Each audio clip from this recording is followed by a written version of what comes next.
دنیا کی خوشحالی بھی ملے گی. لیکن اگر کوئی مسلمان مکہ کا بیج کھیت میں ڈالے ہی نہیں اور تمنا کرے کہ صاحب مکئی کی فصل اپج کے میرے گھر میں آ جائے, ایسا نہیں ہوتا ہے. سمندر کی سطح پہ مکان نہیں بنتا ہے, ہواؤں میں محل تعمیر نہیں ہوتا ہے. صرف تمنا کرنے سے اور مزارات پہ بیٹھ کر مرادیں مانگنے سے مسئلے کا حل نہیں ہوتا. مسئلے کا حل جدوجہد سے, مسئلے کا حل اسٹرگل سے, مسئلے کا حل محنت سے, مسئلے کا حل سنجیدگی سے, مسئلے کا حل علم سے, مسئلے کا حل علم پر عمل سے, مسئلے کا حل اس پر ہے احساس کمتری میں شکار ہونے کا نہیں, بلکہ مصیبتوں کی کیچڑ میں لت پت ہونے کے بعد وہاں سے امید کی کرن لے کے اٹھنے کا ہے. جاپان میں ایک شخص انگریز گیا, وہاں 10 سال تک جاپانی زبان سیکھنے کے بعد انہوں نے وہاں کی قوم سے تجربات حاصل کیے. ایک کتاب لکھی, the story of Japan, Japan کی کہانی. اس میں ایک پیراگراف اس نے لکھا ہے, جس نے ہوائی جہاز دیا ہے, جس نے مائکروفون دیا ہے, جس نے کمپیوٹر دیا ہے, جس نے ٹرین دیا ہے, یعنی یہ سارے سامان 7 سمندر پار کے یہود اور نصارہ, یہ وہاں ان کی زمین سے ساری چیزیں آئی ہیں. ہوائی جہاز دینے والی زمین سے اٹھنے والا ایک شخص جاپان جا کے جاپانی قوم کا مشاہدہ کر رہا ہے. پھر ایک کتاب لکھتا ہے, دا اسٹوری آف جاپان. اس میں لکھتا ہے یہ جاپانی قوم کو اسپریٹ کہاں سے ملی ترقی کرنے کی. آج ساری دنیا میں میڈ ان جاپان کا سامان ہے, made in China, made in Japan, یہ پورے ورلڈ میں سامان چھایا ہے. کہا کہ جاپانی کو اتنا حوصلہ کہاں سے ملا, اتنا کریج کہاں سے ملا, اتنی ہمت کہاں سے ملی. کہا کہ جاپانیوں نے مصیبتوں سے حوصلہ سیکھا ہے. 1923 میں ایک زبردست زلزلہ جاپان میں آیا تھا, شہر کا شہر اجڑ گیا, شہر کا شہر اجڑ گیا, بال بچے ختم ہو گئے, شہر ندی نالے میں تبدیل ہو گیا. لیکن جو لوگ بچ گئے تھے وہ لوگ ماتم کرنے کے لیے نہیں بچے رہے, جو لوگ بچ گئے تھے وہ لوگ سینہ کوبی کرنے کے لیے نہیں کھڑے رہے کہ اب ہمارے بال بچے ختم ہو گئے, ہمارا شہر اجڑ گیا, اب ہم کیا کریں گے دنیا میں جی کر کے, چلو پھانسی کے پندے پہ لٹک جاتے ہیں. نہیں, آج جاپان امریکہ کی منڈیوں میں چھایا ہے,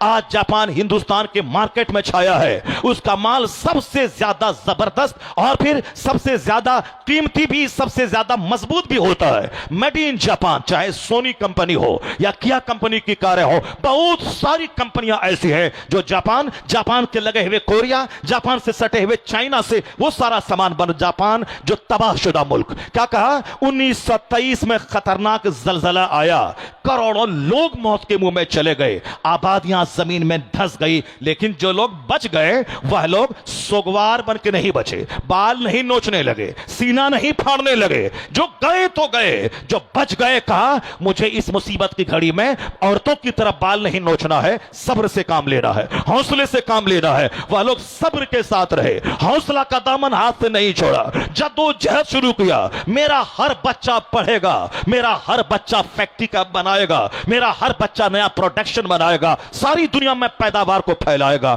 کہا جاپانیوں کے اسی صبر نے, اسی حوصلے نے, اسی جدوجہد نے وہ پیچھے پلٹ کے نہیں دیکھا, ان مصیبتوں سے اسپریٹ لیا. آج وہی تباہ شدہ جاپان پوری دنیا کا سب سے مالدار ترین ملک بن گیا. انہوں نے کہا کہ دوسرا واقعہ جاپان میں 1945 میں ہوا, جب ہیروشیما پہ ایٹم بم گرا تھا. امریکہ نے پہلی بار ایٹم بم گرایا تھا ہیروشیما پہ, دوسرے ہی دن ناگاساکی پہ یورینیم بم گرایا تھا. کہ دونوں شہر اجڑ گئے, لاشوں کے ڈھیر پہ دونوں شہر تبدیل ہو گیا. وہ تب کون شہر, جو ٹوکیو جاپان کا شہر, جاپان کی راجدھانی, وہ جاپان کا شہر ملبے میں تبدیل ہو گیا. جاپان کا شہر لاشوں کے ڈھیر میں بدل گیا. ہیروشیما اور ناگاساکی, یا دونوں شہر تباہ و برباد ہو گئے. آج 70-80 سال کے بعد بھی جو لوگ بچے ہیں اس خطرناک زہریلے اثرات سے, وہ لولے لنگڑے اپاہج بچے پیدا ہو رہے ہیں. مگر جاپانی سر کے بال نوچنے میں نہیں گزار دیا. بچے مر گئے تو اب میں جی کے کیا کروں, میرے ماں باپ مر گئے تو اب میں جی کے کیا کروں,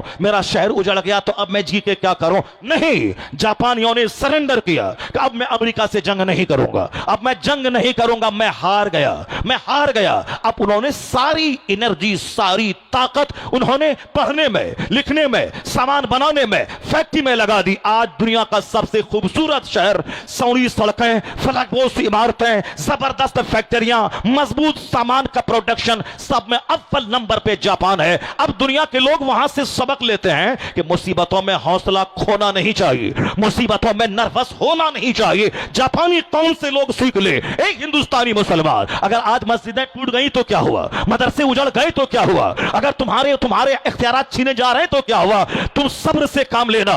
تمہارے پیغمبر نے کہا ہے کہ صبر تمہارا ہتھیار ہے, علم تمہارا تمہارا زیور ہے، علم تمہارا ہتھیار ہے، اللہ صبر کرنے والوں کے ساتھ ہے۔ اللہ نے کیا کہا؟ لا تحزن ان اللہ معنا، غم مت کرو اللہ تمہارے ساتھ ہے۔ حضور نے یہ کہا تھا، حضور کی یہ بولی ہے، جب آپ نکلے اب مکہ المکرمہ سے ہجرت کی رات میں اور غار سور میں گئے، 3 دن قیام کیا، جب مکہ کے لوگوں نے پیچھا کیا، اس قدر قریب پہنچ گئے غار کے، صدیق اکبر کہنے لگے حضور اب کیا ہوگا؟ یہ لوگ تو اتنا قریب پہنچ گئے ہیں کہ نگاہ صرف نیچی کریں تو ہم لوگوں کو دیکھ لیں گے، یعنی اس قدر بلندی پہ پہنچ گئے، ہم غار میں ہیں، وہ صرف آنکھ نیچی کریں تو ہم لوگوں کو دیکھ لیں گے، اب کیا کریں؟ صدیق اکبر گھبرا گئے۔ مصطفیٰ نے کیا کہا؟ لا تحزن ان اللہ معنا، غم مت کرو اللہ ہمارے ساتھ ہے، غم مت کرو اللہ ہمارے ساتھ ہے۔ پھر کیا ہوا؟ جب اللہ پر مضبوط اعتماد تھا تو اللہ نے کبوتر کے ذریعے، کبوتر کے ذریعے، اللہ نے جالی کے ذریعے ان کافروں کے دل میں بات ڈال دی، یہاں کوئی گیا ہوتا یا مکڑی کی جالی نہ ہوتی، کبوتر کا انڈا نہ ہوتا، وہ لوگ واپس ہو گئے۔